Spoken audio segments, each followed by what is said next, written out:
les êtres humains ne veulent pas mourir. Parce qu'au fond d'eux, ils savent qu'ils n'ont pas encore terminé ce pourquoi ils sont nés. C'est pour cela qu'ils refusent de mourir. Lorsqu'une personne découvre son but et qu'elle accomplit sa destinée, alors elle accueille la mort sans crainte. La mort ne menace jamais un être humain qui a découvert sa raison d'être.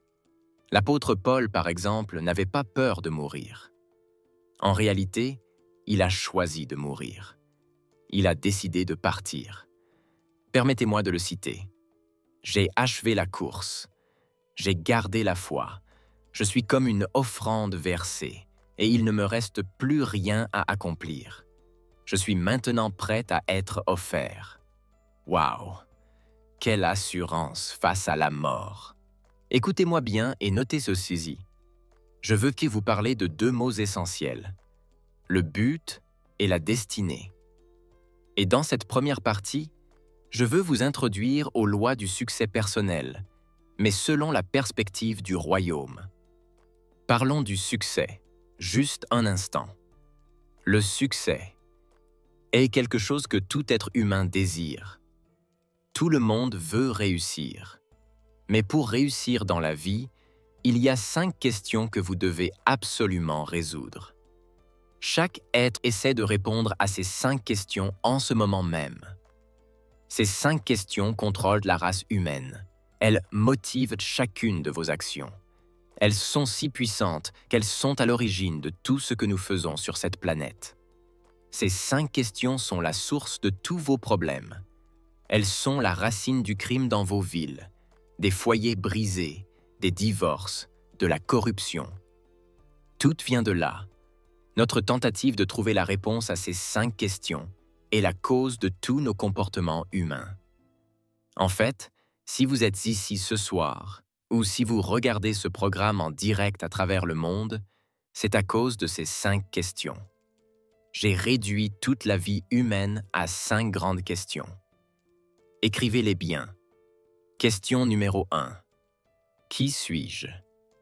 C'est une question difficile. La plupart des gens ne se la posent jamais, et encore moins y répondent, parce qu'elle fait peur. Question numéro 2. D'où est-ce que je viens? Où est-ce que je viens vraiment? Encore une fois, 99% de la population mondiale ne répond jamais à cette question. Et cette question n'a rien à voir avec ton ethnie ou ta couleur de peau. Question numéro 3. Pourquoi suis-je ici? Pourquoi ai-je été conçu? Pourquoi suis-je né? Pourquoi suis-je sur cette terre? Question numéro 4. Que puis-je faire? Quelles sont mes véritables capacités? De quoi suis-je réellement capable? Et la question numéro 5. Où vais-je? Où est-ce que je vais? C'est la question de la destinée. La première question, qui suis-je? Est la question de l'identité. Et la vérité, c'est que la majorité des gens n'ont pas encore trouvé leur identité. C'est pour cela que la plupart d'entre nous essayons d'être quelqu'un d'autre. Par exemple, vous portez du Michael Jordan, du Pierre Cardin, du Sean John. Vous portez les noms des autres parce que vous ne portez pas le vôtre. Vous portez l'identité des autres parce que vous n'en avez pas trouvé une pour vous-même. Et c'est une maladie. C'est pour cela que nos jeunes aujourd'hui rejoignent des gangs, qu'ils se battent, qu'ils tuent, simplement pour porter une paire de chaussures Nike. Ils cherchent une identité. C'est pour cela que vous portez des perruques, que vous suivez la mode des autres, que vous copiez les styles des célébrités, parce que vous n'avez pas trouvé votre propre image. Vous vous battez avec cette question. Qui suis-je? Et beaucoup ont fini par se détester eux-mêmes. Vous n'aimez pas votre visage, alors vous essayez d'avoir celui des autres. Vous n'aimez pas votre taille, alors vous maltraitez votre corps pour ressembler à quelqu'un d'autre. Vous avez perdu votre vrai vous. Et c'est exactement sur cette insécurité que toute l'industrie de la mode est construite. Elle prospère sur votre manque d'identité. Elle vous vend l'image des autres, parce que vous n'aimez pas la vôtre. La deuxième question. d'où est-ce que je viens est la question de l'origine ou de la source. Quand on demande à quelqu'un « D'où viens-tu ?», il répond « Je viens d'Afrique, je viens de Jamaïque, je viens du Mexique. » Mais tout cela, ce ne sont que des localisations, pas des origines.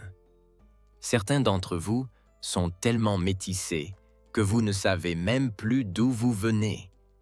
Votre grand-père était blanc, votre mère était noire. Alors, vous êtes quoi? Vous êtes mélangés. Et le problème, c'est que vous ne pouvez pas savoir qui vous êtes, tant que vous n'avez pas découvert d'où vous venez. Et vous ne pouvez pas savoir d'où vous venez, tant que vous ne savez pas qui vous êtes. C'est un cercle sans fin. La troisième question. Pourquoi suis-je ici? C'est la question du but. C'est la plus difficile. Et c'est celle dont nous allons parler ce soir. Parce que si vous ne savez pas qui vous êtes et d'où vous venez, vous ne saurez jamais pourquoi vous êtes ici. La quatrième question, que puis-je faire? C'est la question du potentiel. Potentiel signifie quelle est ma vraie puissance? 95% des gens dans cette salle vivent en dessous de leur capacité. Vous n'utilisez peut-être que 10% de votre cerveau. Ce que vous appelez vos limites, Dieu l'appelle une déception. Ce dont vous êtes fier, Dieu en a parfois honte. Parce que vous vivez très en dessous de ce qu'il a mis en vous. Vous savez, pour être considéré comme un génie, il suffit d'utiliser 1% de plus de votre cerveau que les autres. C'est dire à quel point notre culture se contente de la médiocrité. Et enfin, le problème, c'est que notre culture tente de nous dire ce que nous pouvons faire. Notre système éducatif, par exemple, est l'un de nos plus grands ennemis. Ils essaient de juger votre potentiel par leurs examens. Et si vous échouez à un test un jour où vous êtes fatigué, on vous colle une étiquette. Tu es moyen. Comment ose-t-il? C'est pour cela que beaucoup des plus grands esprits de ce monde sont des gens qui n'ont jamais terminé leurs études. Bill Gates en fait partie. Parce que le système éducatif n'a aucun moyen de mesurer votre véritable intelligence.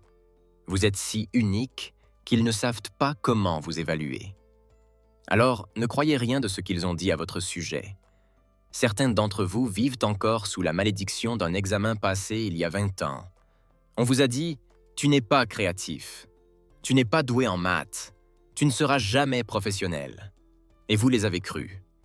Vous avez même peur d'une calculatrice aujourd'hui parce que vous avez accepté leurs mensonges.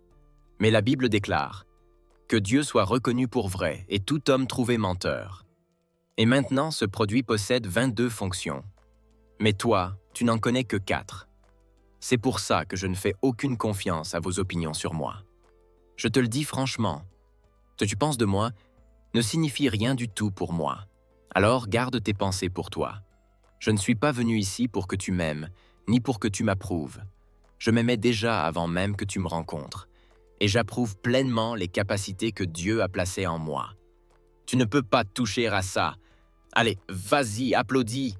Passe à autre chose. C'est très important. Autrement dit, toi et moi devons faire très attention à ne jamais laisser les autres nous juger. Regarde bien ceci. Les questions dont je vais te parler sont les questions fondamentales de la vie. Elles résument tout ce qui concerne l'être humain. Note bien ce que je vais dire. C'est capital. Le désir le plus profond de chaque être humain, c'est de réussir. Tout le monde veut réussir. Mais écoute-moi bien. Le succès est prévisible. Oui, je le répète sans cesse, mais beaucoup ne me croient pas. Tu peux prévoir le succès. Mais attention, l'échec, lui aussi, est prévisible.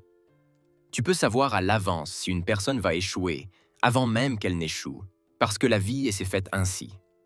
La vie fonctionne sur des principes, sur des lois, et c'est pour cela que le succès est prévisible. Écris ceci. La vie a été conçue pour fonctionner selon des lois. Dieu a créé la vie de telle manière qu'il a rendu le succès contrôlable.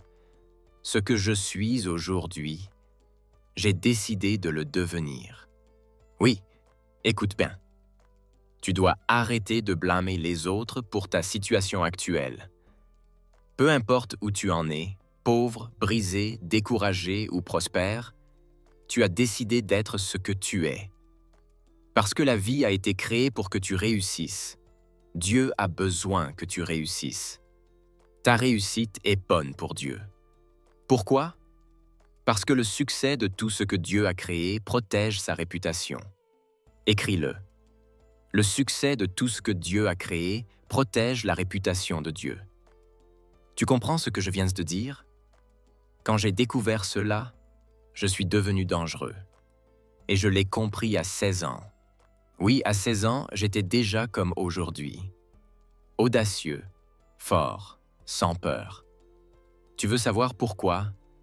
Parce que j'ai compris que Dieu m'avait créé et qu'il m'avait dessiné pour réussir. Et ma réussite sert ses intérêts. Laisse-moi t'expliquer. Chaque produit qu'un fabricant conçoit porte son nom.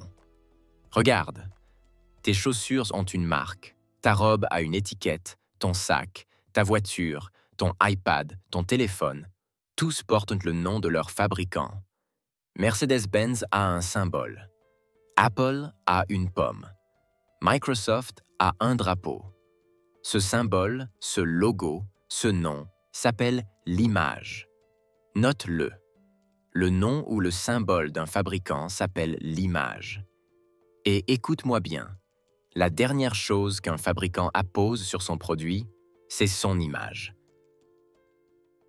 Je le répète, la toute dernière chose qu'un fabricant met sur un produit, c'est son nom.